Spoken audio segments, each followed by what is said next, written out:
General Saeed Asim Munir की वालिदा इंतकाल कर गई। नमाज जनाजा रेस कोर्स ग्राउंड रावलपिंडी में अदा। आर्मी चीफ ने अपनी वालिदा की नमाज जनाजा खुद पढ़ाई।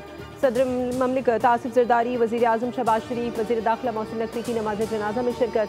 साबिक वज़ीर आज़म नवाज शरीफ, चेयरमैन सेनेट यूसुफ रज़ा गिलानी, स्पीकर कौमी असम्बली अय्याज सादिक, राना सनाउल्लाह, तारिक फजल चौधरी, हनीफ अब्बासी, ख्वाजा आसिफ, अमीर मकाम, साबिक आर्मी चीफ कमर जावेद बाजवा, अशफाक परवेज कयानी, मुसल्ला फ़ौज के सरबराहान, वफाकी वज़रा, सिविल हुक्काम भी नमाज जनाजा में शरीक हुए।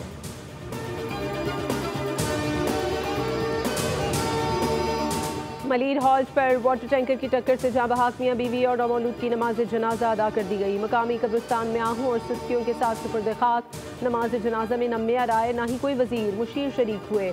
इतने बड़े सानहे पर किसी बड़े का कोई बयान भी नजर न आया।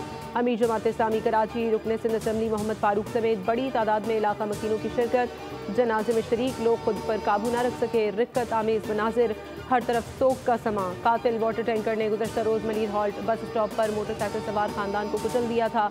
25 साल अब्दुल कयूम और 19 साल ज़ैनब की 1 साल कबल शादी हुई थी। डंपरों के सामने खड़े होने का ऐलान करने वाले गवर्नर सिंध नमाज जनाजा में शिरकत के बजाय कराची छोड़कर निहारी खाने हैदराबाद पहुंच गए।